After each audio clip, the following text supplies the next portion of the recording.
So maybe this is an experience kind of unique to seminarians and ministers, but it seems like I have often been asked to describe moments when I have felt, well, some version of connected, held by love, a spiritual presence, undeniably belonging. Have you ever been asked a question like that? If not, I'm asking it now. See if you can find an answer. When have you, or have you ever, felt you were inextricably, undeniably being held by love or held in the presence of all that is? My answer to this question varies, which allows for the fact that it can change and it can happen anytime, anywhere, in all kinds of circumstances. For me, it almost always includes darkness, being outside, water, stars, lying on my back on the dock on a clear, moonless night, or floating in a lake near midnight with a dome of stars twinkling overhead. Flat out on the ground while a gentle breeze creates music and tall grass around me. These are the times that flood me with a feeling of what it means to be having a human experience in the midst of it all. Your answer may call up as something entirely different, because this experience can really happen anywhere. It's like Walt Whitman's poem about miracles written way back in 1892. He wrote, "Why, who makes much of a miracle? As to me, I know of nothing else but miracles.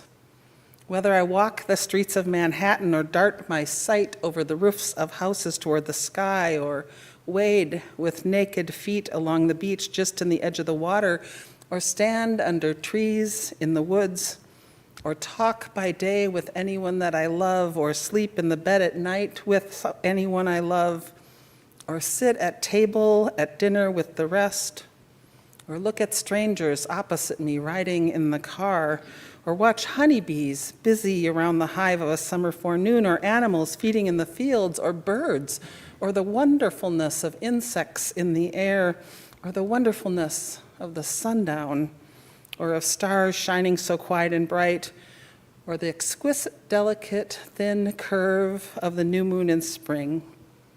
These, with the rest, one and all, are to me miracles." I expect you could make a similar list. And what is interesting, again based in my own experience, is that in these moments, I feel both infinitely small and insignificant, and an incredibly important and valuable part of all that is. Curious, eh? Tiny and big at the same time. Insignificant and important simultaneously. In the presence of something so much larger than me, yet knowing that all that is attending to tiny little me at the same time. Present to all that surrounds me and in the presence of all that is. All that is has for some years been a phrase that for me captures what others might mean when they use words like God or mystery or spirit. It recognizes that there's something I can know and so much more that I cannot. That what I can see and feel is just a small part of it all. It's both tangible and elusive, infinite and finite, decipherable and mysterious, mortal and immortal, all at the same time. All that is, ever has been, ever will be. Could it be that inviting awareness of all that is into one's life could offer meaningful perspective, both humility and empowerment, maybe even comfort? I suggest that it could, but how? It comes as no surprise, I suppose, that to talk about being present to talk about the present or being in the presence of something else must include some awareness of the practice of mindfulness, of paying attention.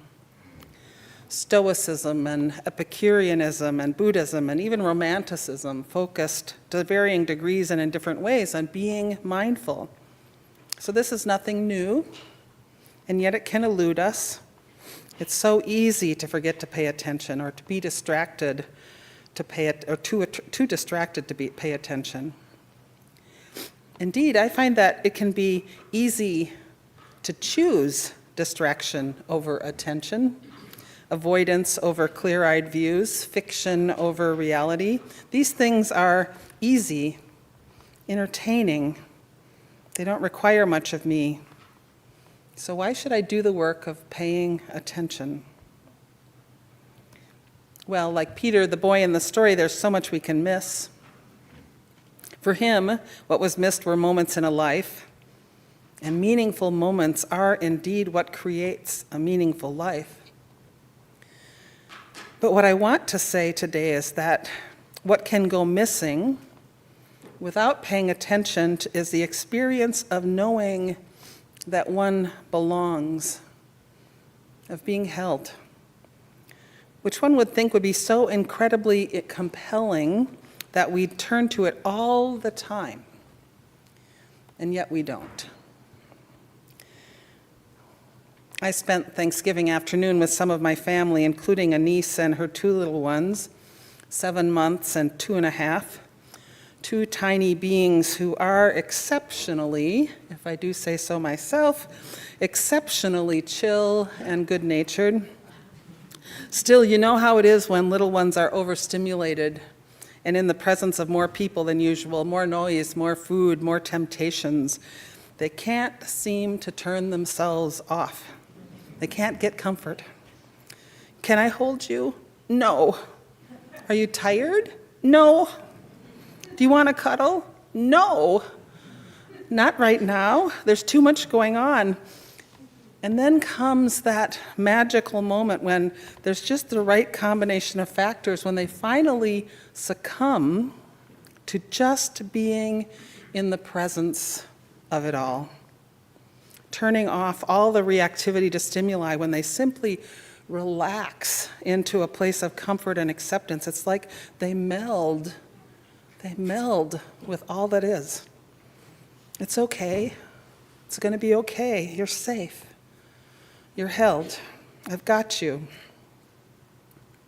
It's a little bit like pulling on a golden thread that's always available to us, that can transport us to a place of safety and belonging and love. Could we imagine that it's possible to find and be in that space any time, at any age, to remember our place in it all, to trust that we matter and that we're loved, that even when things are swirling around us that are unfamiliar, they're too loud, they're too demanding, we can find solid ground beneath us and know that we are held in place by gravity. We're held up by the earth. We're lifted up by the moon and the sun, even in times like this, when it seems that so much is unraveling. It's not about ignoring what's happening. It's not about trying to shut out all the bad stuff. It's not about pretending that everything's going to turn out all right. It's about saying, look, all this is true. Across time, across space, there's joy and there's suffering, there's pain and there's comfort, there's evil and there's goodness, there's ease and there's friction. There's all of this. And yet, here I am. Here I am, held, embraced, part of all of it, present to and present with and in the presence of all of it. Jack Petranker, who's the director of the Center for Creative Inquiry in Berkeley, writes about a kind of mindfulness he calls active presence. Now, this is not the kind of mindfulness that's therapeutic, which is the kind that invites us to let go of the past and the future. It's not about the kind of mindfulness that's joyful, which calls us to fully appreciate all the possible rich experiences and wonders around us. It's not even about that kind of mindfulness that might connect us to a broader sense of what it means to just inhabit the present moment. All these kinds of mindfulness can be helpful for sure. But active presence, he writes, is being open and attentive to the multiple dimensions of our experience. Open and attentive, seeing the whole world as we understand it to be, so we can act accordingly, which allows us to choose who and what we will be in response. What values will guide us, what commitments we'll make, what impact we wish to have. But Trenker quotes Seneca, the Stoic Roman philosopher who lived at about the same time of Jesus, as saying, "Toti se inserens mundo," or plunging oneself into the totality of the world. Now there's a surefire way to be present to all that is, right? Plunging oneself in. It takes courage sometimes, for sure. Being willing to go all in and hold nothing back, to plunge in, to surrender into all of it. There's such an interesting conundrum here, as seems true too often, that by not avoiding, by willingly experiencing what might feel dangerous or at least unwanted, that we then have the opportunity to be immersed in a wholeness that eludes us until we actually jump in. We're not in it unless we're in it, fully, mind, body, spirit. The late, great Catholic feminist theologian Rosemary Radford Ruther was one of my seminary professors. She used to say that every paper needed to answer the question, so what? Talk about all this stuff all you want, but so what? So, all of this, so what?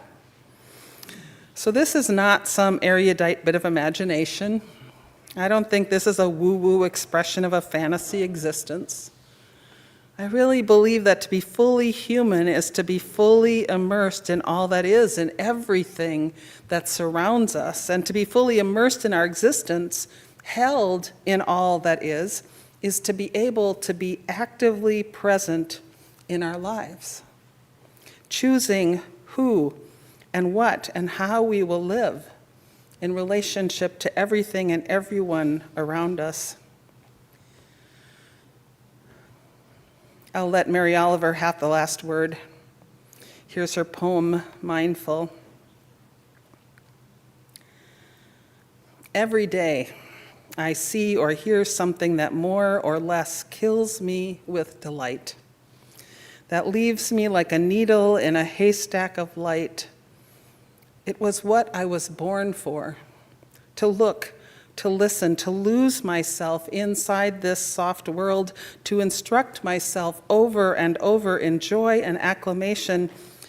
Nor am I talking about the exceptional, the fearful, the dreadful, the very extravagant, but of the ordinary, the common, the very drab, the daily presentations. Oh, good scholar, I say to myself, how can you help but grow wise with such teachings as these? The untrimmable light of the world, the ocean's shine, the prayers that are made out of grass. Oh, good scholars, let it be so.